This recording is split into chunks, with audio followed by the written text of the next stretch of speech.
Banyak yang menilai ini bersifat provokatif dari judulnya.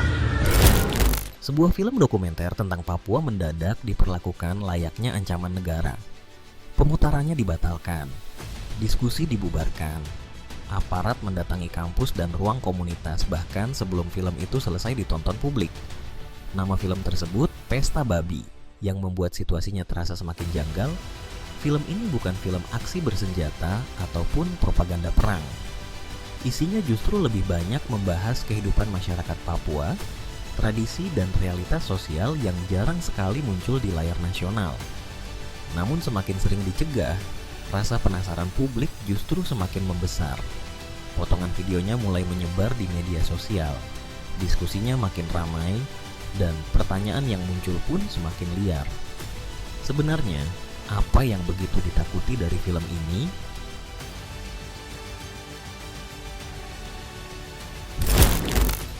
Di balik judul yang terdengar sederhana, Pesta Babi, kolonialisme di zaman kita justru memicu gelombang reaksi yang tidak biasa untuk sebuah film dokumenter. Pemutaran film ini dibatalkan di sejumlah tempat. Diskusi-diskusi yang telah disiapkan ikut dihentikan.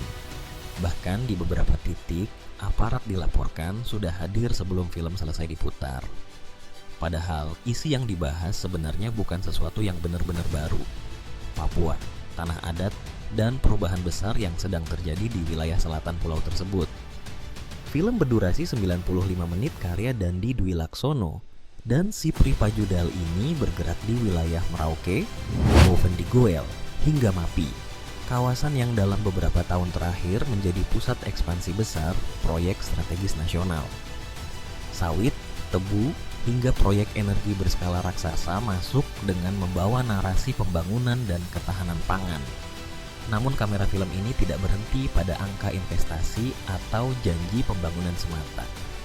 Ia masuk langsung ke kehidupan masyarakat adat seperti Marin, Auyu, Yei, dan Muyu.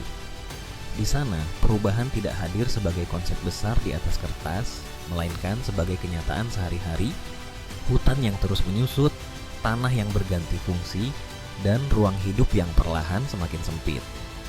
Judul Pesta Babi sendiri membawa lapisan makna yang jauh lebih dalam. Dalam budaya Papua, Pesta Babi merupakan ritual sosial penting, simbol perdamaian, pertukaran, dan keseimbangan hubungan manusia dengan alam.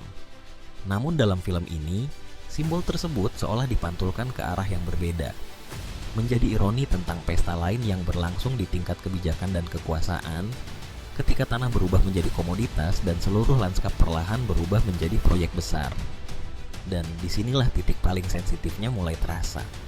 Karena film ini bukan hanya memperlihatkan perubahan fisik yang terjadi di Papua, tetapi juga menyentuh pertanyaan yang jauh lebih tidak nyaman. Bagaimana pembangunan dijalankan, dan siapa sebenarnya yang harus menanggung harga paling mahal dari semua itu?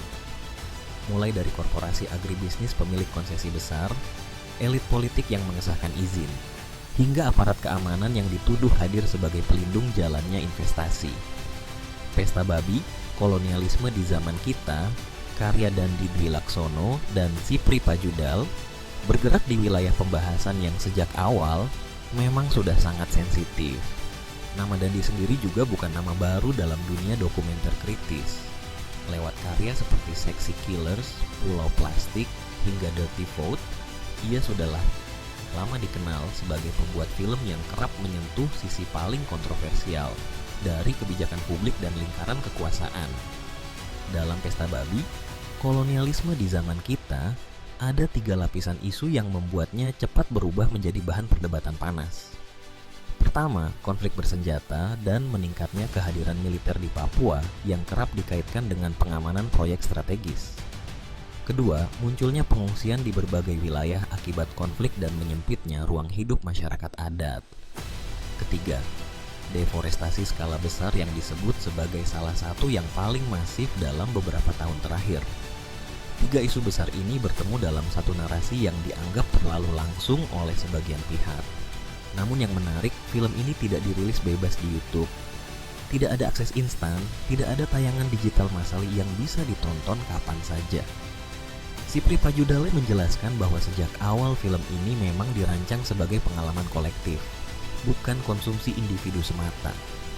Menurutnya, isu Papua tidak bisa berhenti hanya di layar kecil dan emosi sesaat.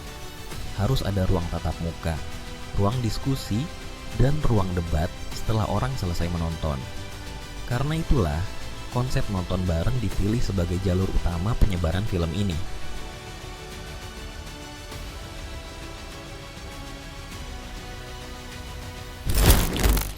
Kontroversi Pesta Babi, kolonialisme di zaman kita, karya Dandi Dwi Laksono dan Sipri Pajudel ternyata tidak hanya tumbuh dari isi filmnya, tetapi juga dari pola kejadian yang terus mengikuti setiap upaya pemutarannya di berbagai daerah.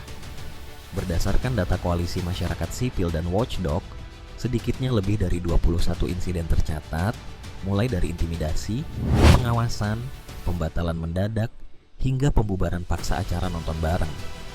Padahal sebagian besar kegiatan tersebut berlangsung dalam format yang sangat sederhana. Diskusi mahasiswa, komunitas seni, jurnalis, hingga aktivis lingkungan, tanpa aksi massa ataupun agenda politik terbuka. Yang menarik, pola yang muncul hampir selalu berulang. Panitia diminta melengkapi izin tambahan, lalu lokasi kegiatan mulai didatangi aparat keamanan atau perwakilan birokrasi kampus.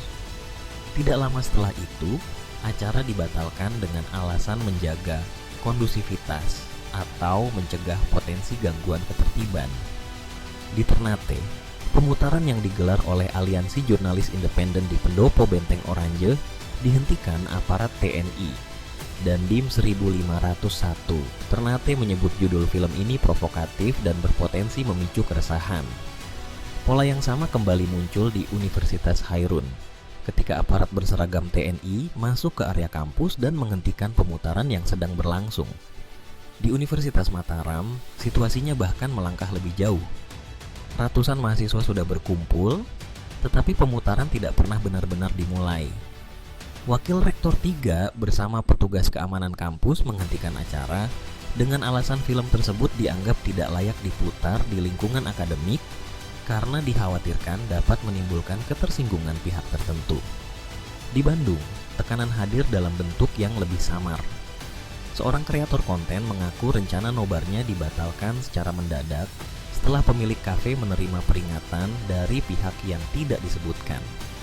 Sementara di Makassar, poster penolakan terhadap kedatangan Dandi Dwi Laksono bahkan sudah muncul sebelum acara dimulai. Jika ditarik lebih jauh, 21 insiden ini sebenarnya tidak selalu hadir dalam bentuk pelarangan formal. Tidak pernah ada satu keputusan nasional yang secara resmi melarang film ini. Namun justru disitulah pola tersebut mulai terlihat. Tekanan menyebar lewat berbagai jalur, mulai dari aparat lokal, birokrasi kampus, hingga rasa takut para pemilik ruang publik. Bentuknya mungkin tidak selalu tertulis, tetapi dampaknya terasa sama. Ruang diskusi perlahan semakin mengecil. Di tengah situasi itu, respon pemerintah pun terlihat tidak tunggal.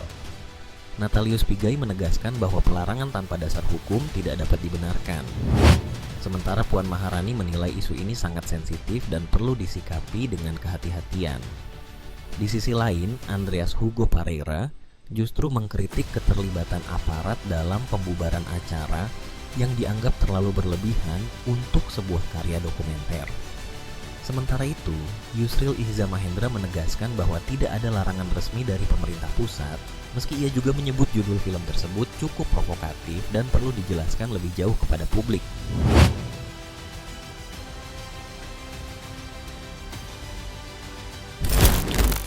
Di Indonesia, ketegangan antara film dan kekuasaan sebenarnya bukan cerita baru.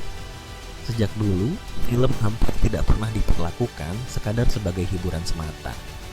Ia selalu dianggap memiliki potensi lain, mengguncang narasi yang sudah mapan. Pada masa kolonial, film berada di bawah pengawasan yang sangat ketat. Setiap gambar yang dianggap berpotensi membangkitkan kesadaran politik atau semangat perlawanan akan disaring sebelum sampai ke publik. Lalu ketika memasuki era Orde Baru, kontrol itu berubah menjadi sistem yang jauh lebih rapi dan terpusat. Negara bukan hanya menyensor, tetapi juga menentukan cerita seperti apa yang boleh dianggap benar.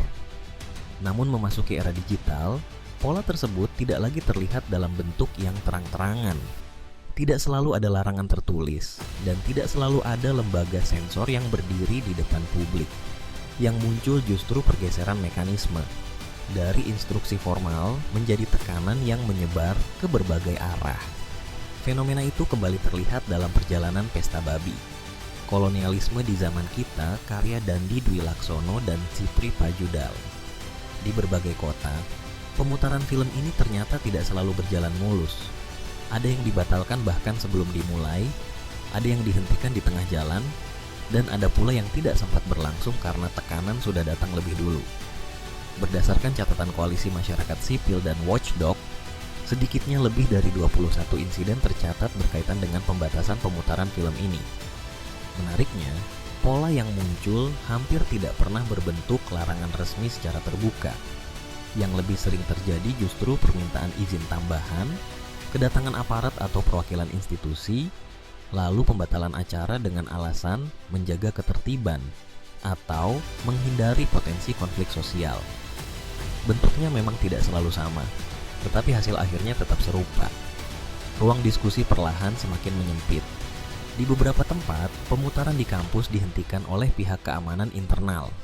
Di lokasi lain, acara yang sebenarnya sudah siap berlangsung tiba-tiba dibatalkan setelah muncul peringatan tidak resmi kepada penyelenggara.